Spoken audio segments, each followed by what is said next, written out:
Historias increíbles. Episodio 1. Civilizaciones perdidas. ¿Por qué algunas civilizaciones se desvanecen en pleno apogeo? Este misterio ha desconcertado a los arqueólogos desde hace años. Las culturas perdidas desaparecen sin dejar rastro. Tan solo un mito o una pista misteriosa se convierten en acertijos que atrapan a la imaginación. Atlantis tan solo dejó una desconcertante leyenda de miles de años de antigüedad. Una historia repleta de seductoras pistas relativas a la situación de una ciudad perdida que se hundió en el mar.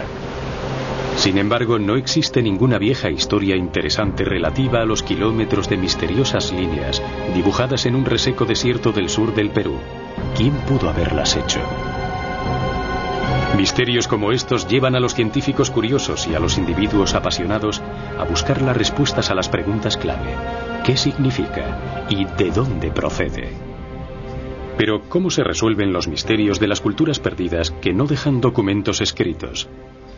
A diferencia de Atlantis, los eruditos europeos ignoraron la existencia de las misteriosas líneas peruanas durante siglos, pero al menos ofrecían algo más concreto para la investigación que una leyenda. Los primeros aeroplanos que sobrevolaron el desierto costero del Perú despertaron el interés sobre las líneas. Los primeros aviadores que sobrevolaron la región se quedaron asombrados por lo que vieron. Bajo ellos, en un terreno totalmente vacío, se apreciaba lo que parecían ser pistas de aterrizaje. Al volar más bajo podían apreciarse miles de formas complejas sobre las deshabitadas planicies. La ciudad más cercana a los diseños encontrados es Nazca, a 460 kilómetros al sur de la capital, Lima. Por ello se les conoce como las líneas de Nazca. La gente estaba fascinada y empezó a buscar respuestas a varias preguntas. ¿Qué eran las líneas? ¿Por qué se hallaban en un desierto deshabitado? ¿Quién las había trazado y qué le había ocurrido a aquella gente? David Johnson era profesor en una escuela superior, pero decidió dedicarse a la exploración. Lleva años investigando las líneas. Las líneas de Nazca que la mayoría de la gente conoce son las que se ven desde un aeroplano. Son grandes, enormes y destacan en tierra y desde el aire. Pero en Nazca hay cientos de miles de líneas. Las líneas largas constituyen el mayor grupo de estos dibujos.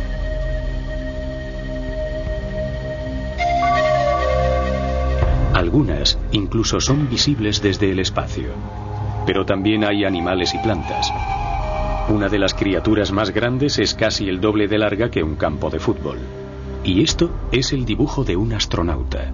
Eso fue lo que anunció el escritor suizo Erich von Däniken cuando examinó Nazca durante las décadas de los 60 y los 70. Von Däniken guardaba otra sorpresa. Declaró que algunas de las líneas habían sido construidas con una increíble precisión para ser utilizadas por los viajeros del espacio como pistas de aterrizaje para las naves espaciales. Se trata de los cientos de triángulos despuntados que los científicos denominan trapezoides. Las ideas de von Däniken captaron la atención de gentes de todo el mundo. Parecía que para cada una de las formas presentes en la Tierra existía una explicación extraterrestre.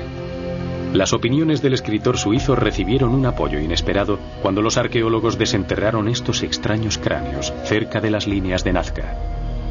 Con la prueba de lo que parecían ser seres llegados del espacio, las líneas quedaron unidas a la actividad extraterrestre. Pero aquí aún existe un enigma más profundo.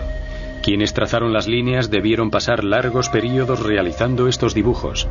¿Y cómo se las arreglaron para sobrevivir en el desierto más seco de la Tierra? Debieron necesitar agua en abundancia. David Johnson cuenta con una nueva y sorprendente teoría que podría descubrirnos cómo la localizaban.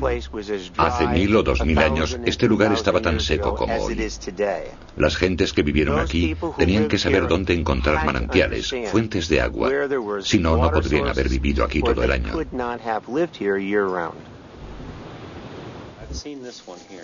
Para verificar su teoría, David ha solicitado la ayuda del profesor Stephen Mabee, experto en geología hidráulica de la Universidad de Massachusetts. En este lugar casi nunca llueve. En los últimos 50 años, los nativos casi no han visto llover. No se producen precipitaciones y no hay forma de traer agua hasta aquí.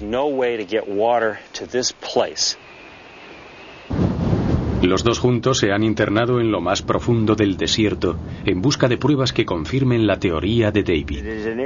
Es una zona que aún no ha sido explorada. Parece increíble que aún existan lugares en la Tierra de los que no se hayan trazado mapas y donde existen muy pocos caminos.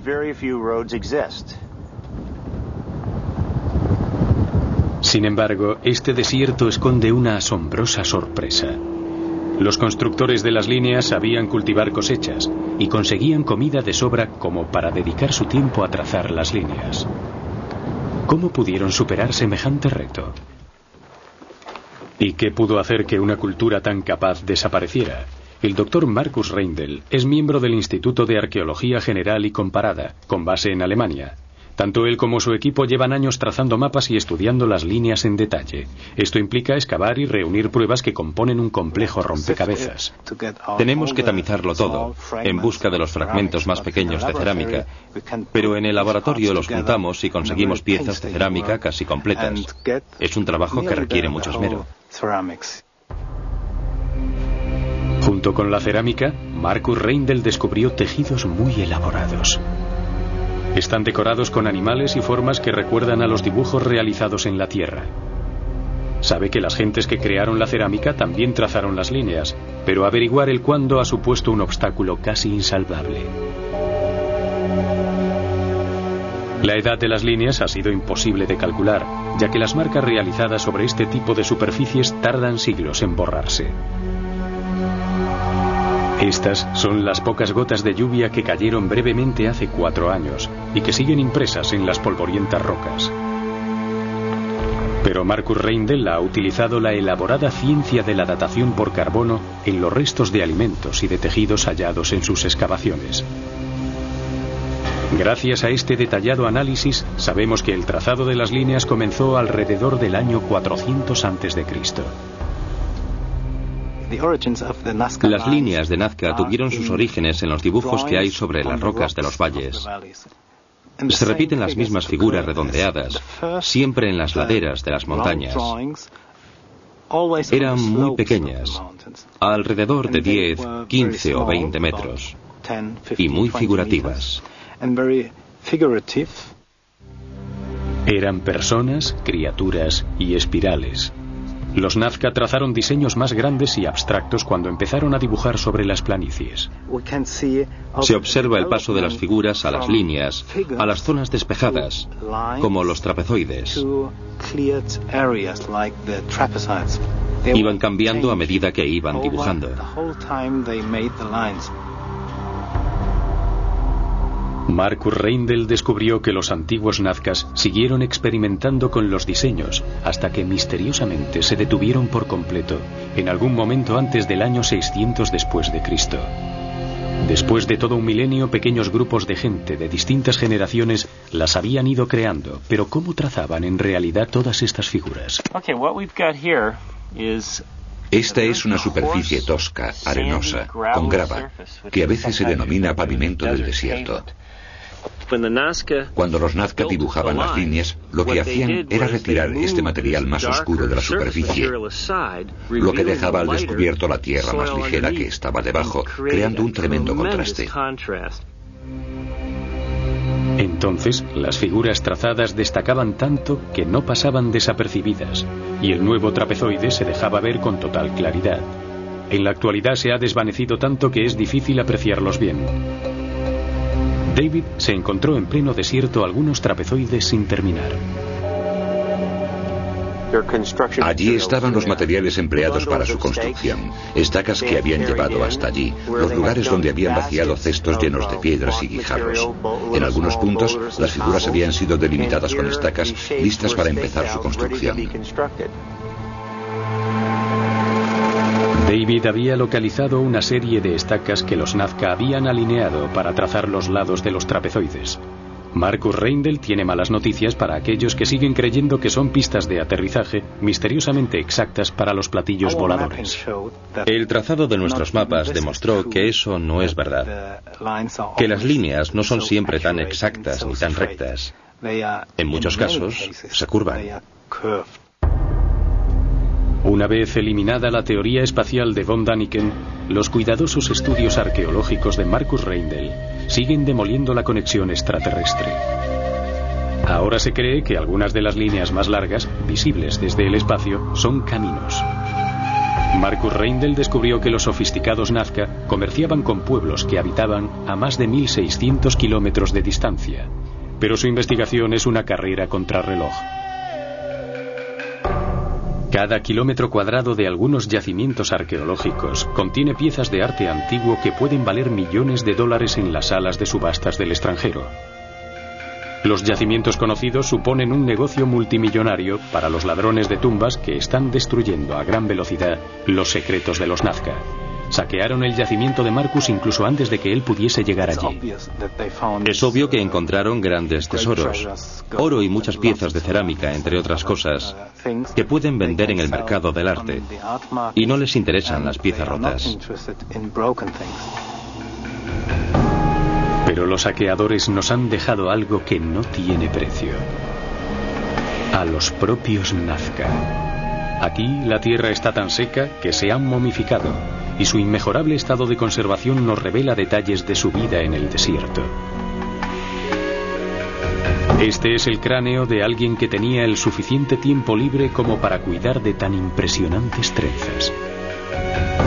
Este es el cráneo de un enemigo que consideraban un trofeo y cuyos labios habían sellado con espinas de cactus.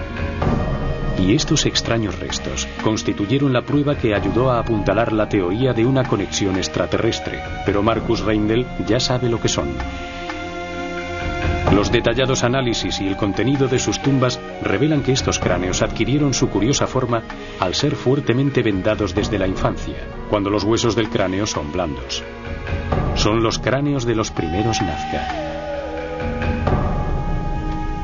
Pero el trabajo de los arqueólogos nos depara aún otra increíble sorpresa.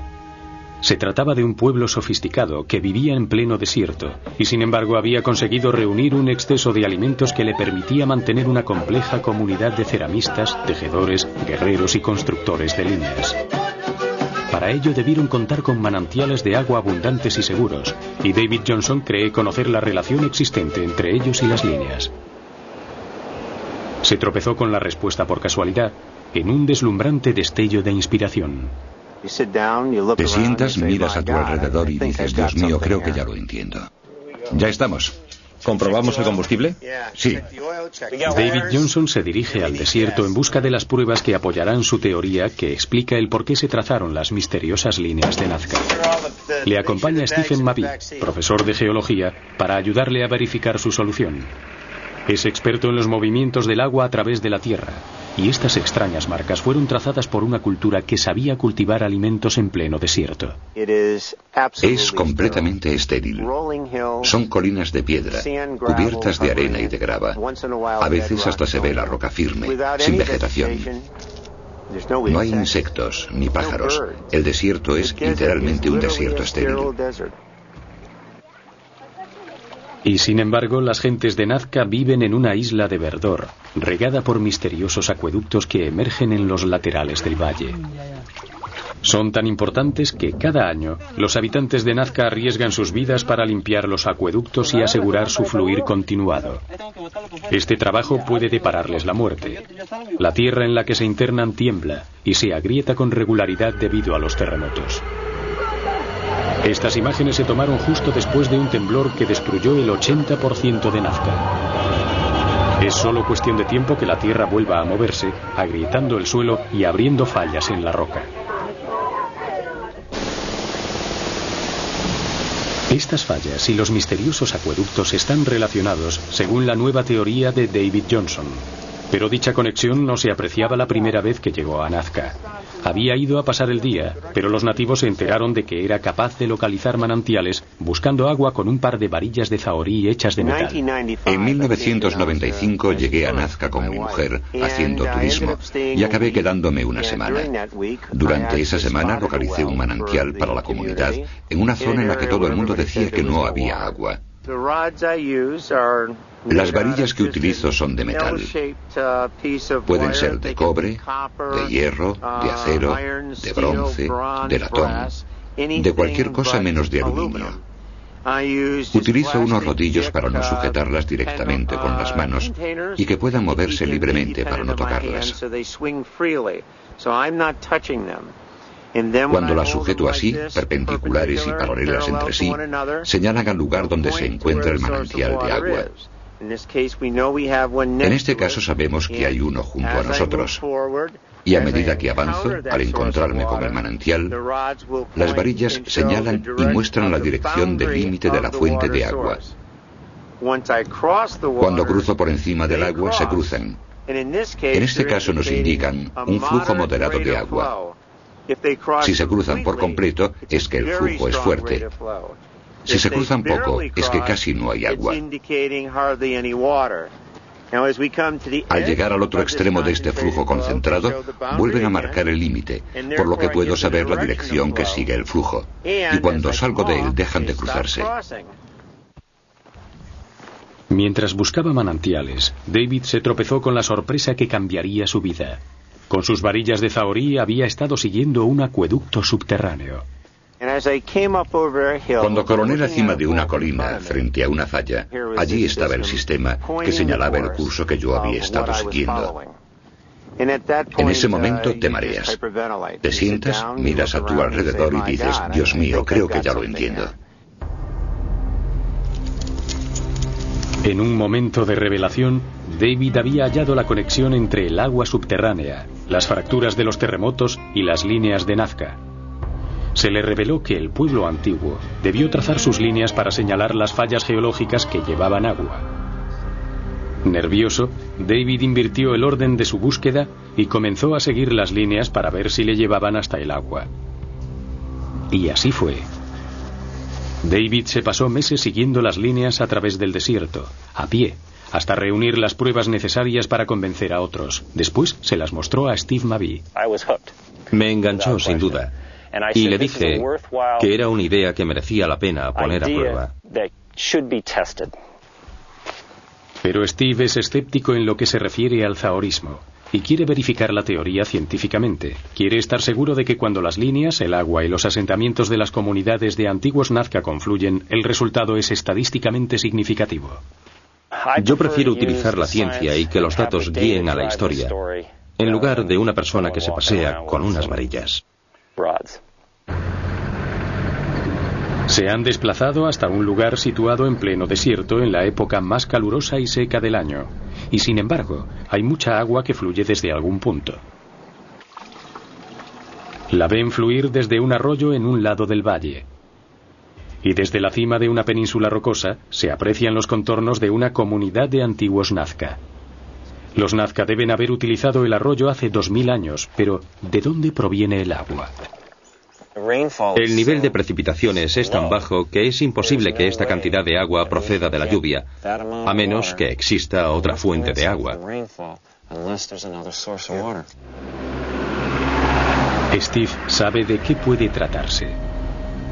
A 1 hora en coche desde Nazca, los Andes se elevan a más de 3000 metros de altura. Los análisis realizados por Steve han demostrado que el agua desciende desde aquí, utilizando las fallas creadas por la acción de los terremotos. Una parte se filtra a través del suelo y se desplaza por una red interconectada de grietas, fracturas y fallas. Pero los arroyos, seguros en un desierto sin caminos, no eran suficientes para aquellas gentes antiguas. Por eso los mejoraron. Hace más de 1500 años, los Nazca construyeron los misteriosos acueductos, al mismo tiempo que trazaban sus enormes trapezoides. En el extremo del valle, Steve ha hallado más pruebas. Esto es una belleza. Aquí se aprecian al menos 3 fallas. Ahí hay una grande donde está la arenisca color de ante, la tostada y luego la roja.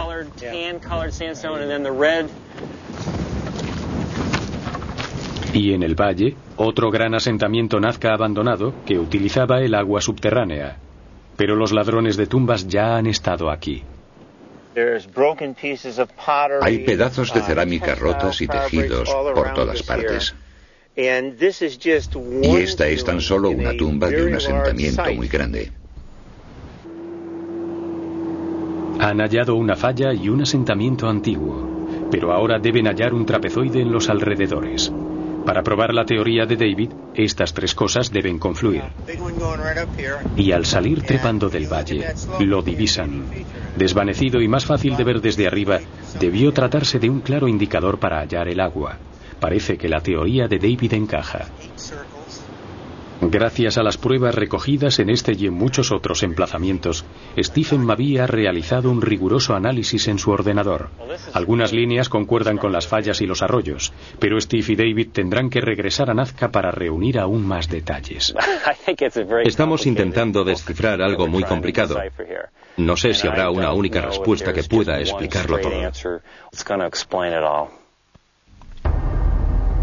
Su nuevo estudio podría revelar por fin si los antiguos Nazca señalaban las fuentes de agua con sus misteriosas figuras. Estoy convencido de que descubriremos que muchas de esas fallas y fuentes de agua encajan con los indicadores trapezoides.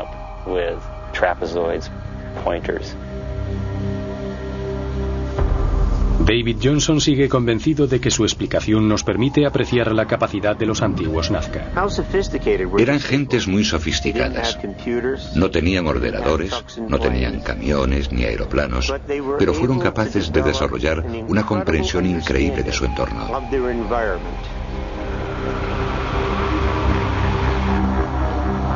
Pero existe aún otro misterio que mantiene el interés centrado en Nazca. ¿Qué pudo haber causado la desaparición de esa antigua cultura si sabían vivir cómodamente en pleno desierto? La respuesta podría estar en la relación entre los trapezoides y el espacio. El profesor Mike Bailey sabe que justo antes de que las líneas de Nazca dejaran de trazarse, se produjo una inmensa catástrofe global. Es el único acontecimiento realmente significativo de los 2 últimos milenios. El profesor Mike Bailey es el director de uno de los principales laboratorios a nivel mundial dedicados al análisis de los anillos de los árboles en la Universidad de Queen's, Belfast. Si cortamos un árbol, apreciaremos los anillos del crecimiento. Las maderas antiguas se estudian para saber si el clima fue bueno o malo durante el crecimiento del árbol. Los archivos de Mike Bailey incluyen los años en los que los Nazca dejaron de trazar sus líneas. Fue un período de 7 años catastrófico en lo relativo al clima a nivel mundial. No se trata solo de que a los árboles no les gustasen sus condiciones de crecimiento. Se trata de algún tipo de daño físico. Cuanto más lo estudiamos, más claro tenemos que se trata de un acontecimiento peculiar, que es absolutamente global en el sentido de que aparece en todo el planeta. América del Sur, América del Norte, Siberia, Europa. Es un acontecimiento medioambiental muy significativo.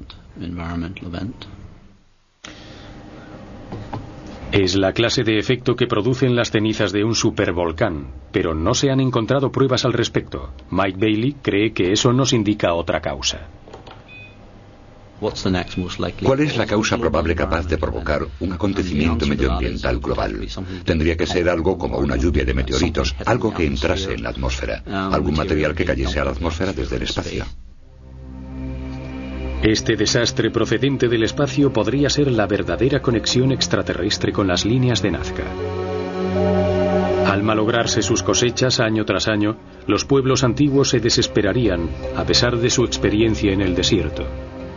Las líneas que señalaban el agua no les servirían de nada, por lo que al final, los amos del desierto habrían abandonado sus asentamientos o habrían muerto, dejando sus trazos en el desierto como muestra de su existencia y para cautivar a los exploradores. Las líneas de Nazca se hicieron famosas hace menos de un siglo, mientras que otra cultura desaparecida no dejó rastro alguno, a excepción de un enigmático relato que la gente lleva miles de años intentando descifrar. Se trata de la leyenda de una sofisticada civilización llamada Atlantis que se hundió repentinamente en el mar sin dejar rastro. Este relato ha conseguido que muchos dediquen años y años a la búsqueda de su verdadera localización. Esta compañía de teatro de Atenas está preparando la representación de una adaptación simplificada del extraño comienzo del mito de Atlantis, que se remonta a un solo hombre, Platón, el filósofo griego. En el año 360 a.C., durante uno de sus áridos diálogos sobre teoría política, inexplicablemente cambió de enfoque. Esos diálogos han sido estudiados por Colin MacDonald, doctor en arqueología. De repente, en el medio de todo, surge la historia de Atlantis. Y está relatada con todo detalle, como si hubiese tenido una fuente de información de lo más exacta. Muchos han considerado esta historia un mecanismo literario para explicar la política, pero Platón comenzó a escribir el informe de cómo Sócrates le había pedido a un pariente llamado Critias que le contase el relato.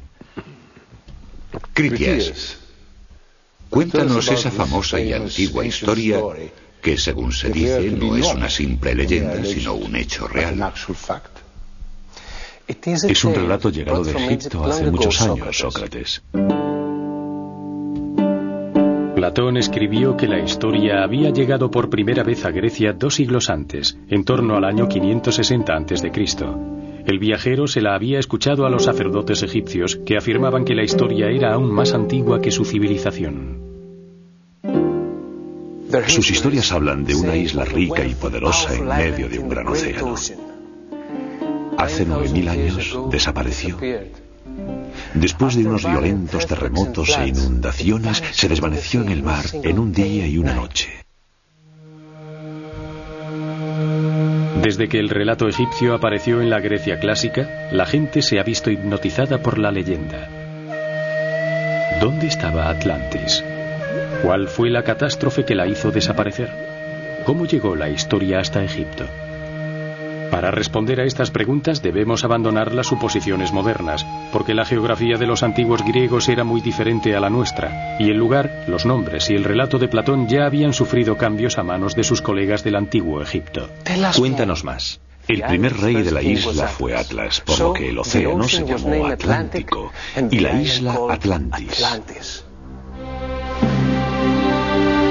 Lo que ahora nosotros llamamos Atlántico era un gran océano que rodeaba todo el mundo conocido por los antiguos griegos, que era mucho más pequeño que el mundo que conocemos hoy. Una geografía tan antigua ha permitido que Atlantis se haya visto situada cerca de casi todos los países del mundo. Se han escrito en torno a 2000 libros sobre el tema y pocos están de acuerdo. Incluso se ha reclamado el Antártico para la isla perdida. Pero ahora, nuevos conocimientos geológicos y arqueológicos nos indican una catástrofe masiva y real y un lugar concreto. Lugar que el geólogo y experto en catástrofes naturales, Dale Dominic House, ha estudiado en detalle. Debió de haber sido uno de los más grandes acontecimientos que tuvieron lugar durante los últimos 10.000 años. Lo debió de cambiar todo por completo.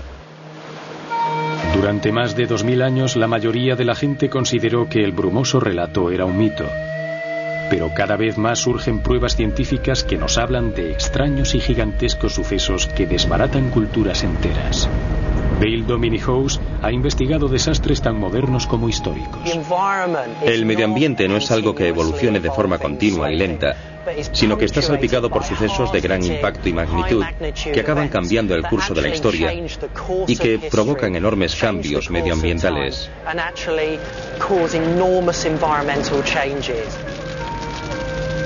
Dale cree conocer la catástrofe real que pudo haber inspirado el relato de Atlantis. Pero Jim Malin, buscador de Atlantis, cree haber encontrado la civilización hundida en el otro extremo del mundo. Es un experto en el análisis de imágenes aéreas y sitúa a Atlantis en un lugar totalmente inesperado, identificado por un detalle presente en el relato de Platón. Una enorme llanura rectangular irrigada proporcionaba todas las variedades de hierbas, frutas y frutos secos. Los sacerdotes egipcios conocían sus medidas exactas de esa y de todas las demás partes de la isla. Jim Allen ha invertido varios años en analizar con todo detalle los mapas y fotografías del satélite utilizando una antigua medida griega llamada estadio. Empecé interesándome por leer cosas sobre Stonehenge y las pirámides y comencé un estudio amplísimo sobre los antiguos sistemas métricos. Entonces me encontré con el relato que Platón hace de Atlantis, en el que habla de una llanura rectangular que medía 3000 por 2000 estadios griegos. Estudié el estadio griego y después me puse a pensar dónde podría estar ese lugar. Jim localizó la llanura en un lugar que no había visto el agua del mar desde hace millones de años. Pasando de la tradición, se fue hasta allí a investigar sin un barco, armado con sus mapas, sus medidas y una grandiosa visión. Atlantis es todo el continente de Sudamérica y la capital de Atlantis se halla en el altiplano, que es la llanura rectangular de la que habla Platón. El altiplano de Bolivia está a más de 3 kilómetros por encima del nivel del mar, pero las investigaciones que Jim realizó in situ le dieron la explicación de por qué no se encuentra en el fondo del mar. Si suponemos que la isla que se hundió era una isla volcánica situada sobre el altiplano, es muy posible que se hundiera en el plazo de un día y una noche. Lo que en apariencia es un trozo seco de tierra, cuando empieza a llover, se convierte rápidamente en un mar interior y todo se inunda. Pero sigue existiendo el problema de cómo llegó a Egipto el relato. Según Jim, los habitantes de Atlantis utilizaban versiones más grandes de los barcos de juncos sudamericanos que aún se siguen usando hoy en día. En los primeros tiempos habrían viajado en barcos de juncos gigantes, cruzando el océano Atlántico, el océano Índico, y así habrían llegado a lo que ahora se llama el Golfo Pérsico y Mesopotamia. Jim no ha hallado pruebas arqueológicas concretas que apoyen su teoría, pero continúa buscando Atlantis en los Andes. Lo que busco es la semilla de la verdad que se esconde detrás de la leyenda, para descubrir dónde estaba el emplazamiento original de la fabulosa civilización de la que Platón nos habla. ¿Será posible que alguna vez se nos revele algo más que una semilla de la verdad? ¿Pueden los investigadores reconciliar el detalle del relato de Platón con los conocimientos científicos modernos? Las investigaciones recientes revelan la presencia de un gran desastre global capaz de destruir un país. Y lo cierto es que tuvo lugar en la época en la que se supone que desapareció Atlantis. Hace 12.000 años, a finales de la última glaciación, el rápido deshielo provocó enormes inundaciones que cubrieron las tierras más bajas del mundo. Esto ocurrió a pocos siglos del desastre de la antigüedad descrito por los sacerdotes egipcios. El doctor Stephen Oppenheimer ha utilizado los análisis genéticos para desenmarañar los enormes movimientos de población provocados por las inundaciones. Su libro provocó que una sucesión de buscadores de Atlantis se pusiesen en contacto con él para decirle que por fin había encontrado la isla perdida. Pero según ellos, ¿dónde estaba? El relato de Platón nos da una pista. El clima permitía que cada año hubiese 2 cosechas y una gran abundancia de animales, incluidos los elefantes, recorrían la isla. Estos detalles apuntan a una situación tropical que Stephen Oppenheimer conoce bien. El lugar con una mayor concentración y variedad de mitos relativos a las inundaciones es el sudeste asiático, que es donde más inundaciones han sufrido. Al huir de las tierras que se convertirían luego en el lecho del mar del sur de la China, los supervivientes pudieron haber llevado con ellos el relato del desastre. El sudeste asiático se vio continuamente ocupado durante la última glaciación, por lo que la gente vivía allí mientras el nivel del mar iba subiendo. Pero ¿cómo pudo la historia llegar hasta Egipto hace miles de años? Stephen Oppenheimer conoce una posible solución. El comercio Oriente-Occidente entre el sudeste asiático y la región del Mediterráneo hace mucho tiempo que existe. A cuándo se remonta dicho comercio nos ha sido revelado por nada más y nada menos que una especia, un clavo, descubierto en un lugar de Siria llamado Turca. Solo se cultivan en 2 islas, en las Molucas, que están en la zona este del sudeste asiático. Por lo que esto sugiere, si se confirma, que ya se comerciaba con clavo desde las Molucas al Mediterráneo hace 3.700 años. Y quizás, junto con la especia, llegó el mito de la inundación, que con el transcurrir de los siglos se fue embelleciendo hasta que por fin Platón lo escribió.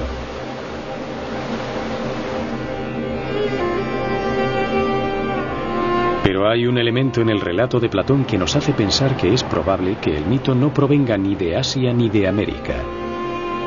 En la leyenda, tanto Atlantis como Atenas quedan destruidas. Atenas se encuentra en pleno mar Egeo, tan propenso a los terremotos. Los temblores son frecuentes entre las islas del mar Egeo al sur de Atenas. Cada año los habitantes de la isla de Santorini recuerdan a los parientes perdidos en el gran terremoto de 1956. Pero la isla es también un volcán activo que Dale Dominic House ha ido a estudiar.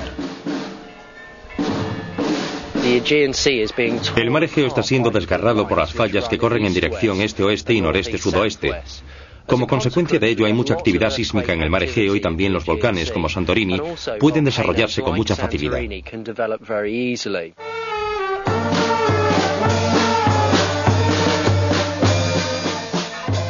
Las líneas que recorren los acantilados de Santorini registran 1 millón de años de actividad volcánica.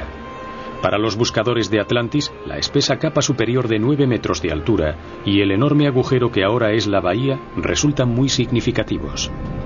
Los arqueólogos y los geólogos saben que son los restos de un único y gigantesco suceso que se corresponde con la amplitud de la historia de Platón. El único desastre conocido por los arqueólogos de proporciones épicas, según se describe en el mito de Atlantis, fue la erupción de la isla de Santorini. Este supervolcán provocó cambios medioambientales que atrofiaron el crecimiento de los árboles durante años.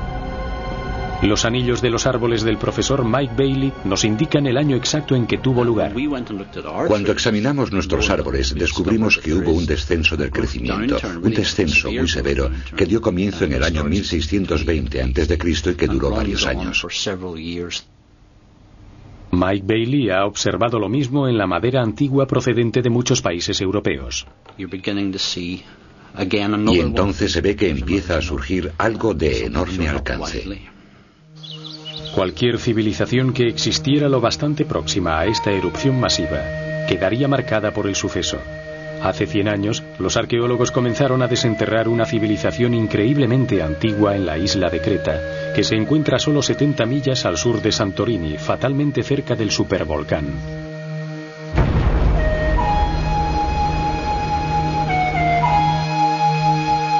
El arqueólogo Colin MacDonald lleva toda su carrera destapando los secretos enterrados de los palacios de la Creta prehistórica. Este emplazamiento próximo a Knossos es el emplazamiento más antiguo de toda la isla. Contiene pruebas que confirman que estaba habitado y que se remontan al año 7000 a.C. Pero hasta el segundo milenio a.C. no alcanzaron el nivel de civilizados. En realidad, fue la primera civilización europea.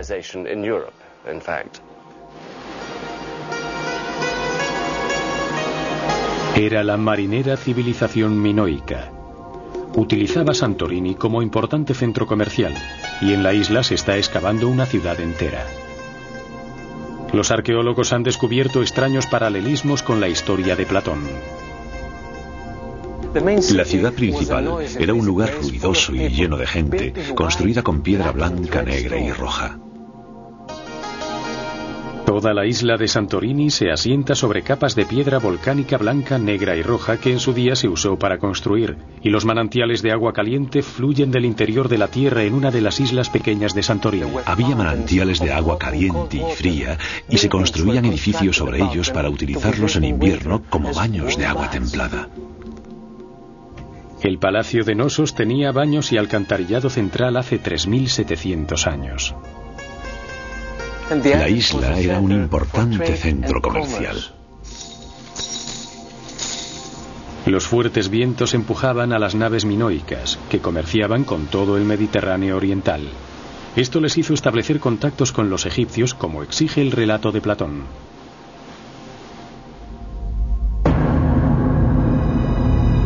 Pero la civilización minoica se desvaneció como la de Atlantis de la leyenda. Los geólogos y los arqueólogos empiezan a encajar las piezas que les permiten conocer lo que ocurrió en el año 1628 a.C. Sin duda, Creta, poco después de la erupción, se vio golpeada por un fuerte terremoto que provocó una destrucción enorme por toda la isla.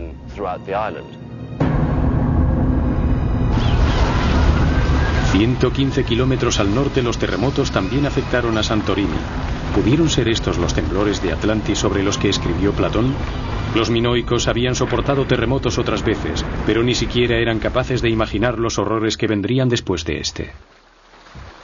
Dale Dominic House es capaz de leer la historia gracias al calendario grabado en las capas de cenizas volcánicas de Santorini. Tenemos la superficie de la vieja tierra minoica, los lugares donde se practicaría la agricultura. Y entonces tenemos la confluencia, el momento en el tiempo en el que comenzaron a producirse las erupciones minoicas. Aquí tenemos el suelo viejo y aquí una delgada capa de cenizas y pequeños trozos de piedra pómez. Esto parece sugerir que pudo haber existido alguna actividad precursora. Se cree que esto provocó la evacuación de Santorini. Pero entonces, en algún momento después de eso, el volcán hizo ¡bang! En cuestión de 96 horas, la forma de la isla entera cambiaría. La inmensa erupción sería visible por todo el Mediterráneo oriental. La columna de la erupción se eleva en el cielo entre 36 y 38 kilómetros por encima de nuestras cabezas, y la piedra pómez y las cenizas caen a nuestro alrededor. Esta parte de la erupción duraría probablemente un día. Mientras la desmenuzada Santorini iba quedando sumergida bajo una profunda capa de cenizas, la visión de los minoicos desde Creta debió de resultar inexplicable y aterradora. Pudieron presenciarlo a una distancia de alrededor de 100 kilómetros y debieron ver la enorme columna de ceniza y humo elevarse en el aire. Incluso los egipcios debieron ver el gigantesco penacho. Para los minoicos aún faltaba lo peor. La cosa empeora, se producen más explosiones, grandes explosiones. Por la chimenea salen muchos más materiales, que empiezan a descender por la ladera del volcán y por la superficie.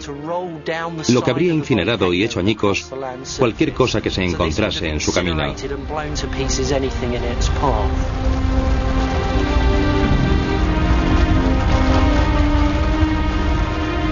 Por último, el volcán se habría desplomado. Parte del lateral del volcán caía dentro de la chimenea, desde donde era expulsada al exterior como misiles o proyectiles que vuelven a volar por los aires a una velocidad de entre 160 y 320 kilómetros por hora. Y al final la erupción llega a su fin. Es posible que todo esto durase en total unos 4 días.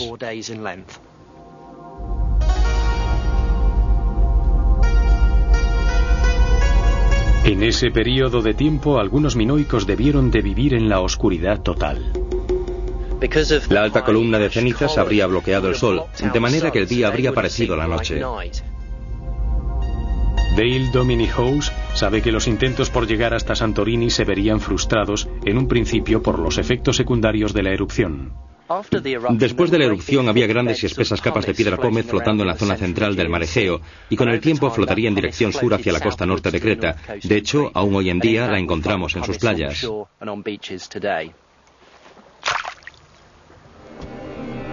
Así exactamente habría descrito Platón el período que siguió a la desaparición de Atlantis. No quedó nada, excepto un bajío de cieno. Los minoicos, que al final lograron llegar hasta Santorini, habrían encontrado que ésta estaba irreconocible. El bullicioso centro del comercio, conocido en muchos países, se había perdido. Cuando la ceniza se asentó, la vida debió ser algo desesperante para los minoicos. Con una caída muy ligera de ceniza basta para producir el incendio y la destrucción de las cosechas, y creemos que durante un periodo de 7 años las precipitaciones de ceniza envenenan el suelo, haciendo que fuera muy difícil su cultivo. Las capas de ceniza se han hallado en lugares tan alejados como Chipre, Turquía y el Líbano. Mientras Creta y sus territorios se tambaleaban bajo el impacto de la erupción, el poder minoico comenzó a declinar. Hay pruebas del declive en cuanto al número de habitantes después de la erupción. El período inmediatamente anterior a la erupción constituye el apogeo de la suntuosa civilización minoica. Sin embargo, después de la erupción, vemos indicios de una especie de desintegración política. Los rituales aterradores comienzan a surgir entre la que fuera una orgullosa cultura. Su mundo cambió y los minoicos comenzaron a dudar de sus dioses, adoptando extrañas costumbres religiosas. Esto parece incluir rituales caníbales, en los que 4 o 5 jóvenes eran asesinados y despiezados para luego separar la carne de los huesos. Todo ello dentro de un contexto religioso.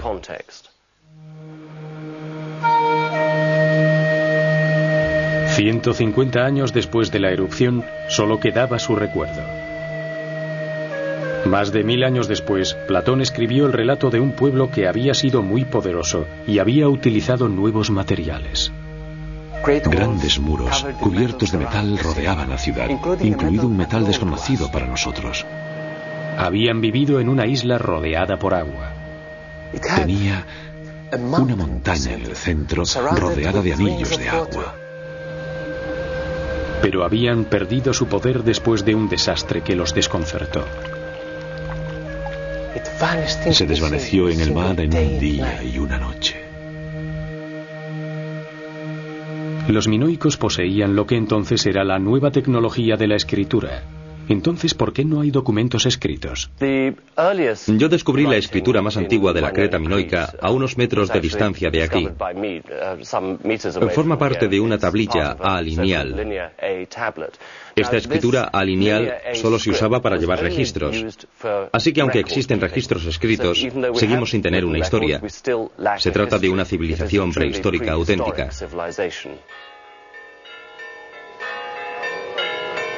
Pero la erupción fue un suceso realmente impresionante. Sin duda, el relato de tal acontecimiento pasaría de generación en generación. Siempre me ha resultado extremadamente raro que no exista una referencia obvia a la erupción de Santorini, ni en la mitología, ni en alguna de las primeras historias. Resulta casi imposible de creer que algo así no hubiese quedado grabado en las mentes de los minoicos para ser transmitido oralmente siglo tras siglo. Me parece un gran misterio. Y aún queda un misterio más. Platón fechó la destrucción de Atlantis unos 8000 años antes de la erupción de Santorini, pero Platón no llegó a terminar su relato. ¿Por qué ese paraíso tuvo un final tan nefasto? Escribió cómo Critias había comenzado a explicar por qué los dioses habían destruido la isla. Zeus, el más poderoso de los dioses, la destruyó cuando vio a los habitantes de Atlantis perder toda virtud. Pero aquí, Platón dejó de escribir bruscamente, de forma tan inexplicable como había comenzado, dejando tras él una increíble historia que ha fascinado a la gente durante siglos. Las desaparecidas civilizaciones de los minoicos y los Nazca pueden parecernos sucesos únicos de la prehistoria, pero de ellos podemos aprender una lección para el futuro. Dale Dominic House cree que deberíamos hacerlo. Si estudiamos los documentos geológicos y arqueológicos de la historia, descubrimos que una y otra vez se producen ciclos, repeticiones de esos sucesos. Si nos proyectamos en el futuro y pensamos en cuál podría ser el impacto de un suceso así, hoy en día, tendríamos graves problemas para enfrentarnos a él y salir adelante.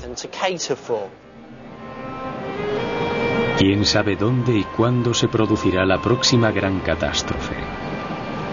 Los arqueólogos siguen explorando las misteriosas culturas que vivieron más allá del límite de la historia escrita, mientras algunos individuos apasionados continuarán exponiendo nuevas teorías que revelen la posible situación de Atlantis o el significado de las líneas de Nazca, búsqueda que podría no tener fin.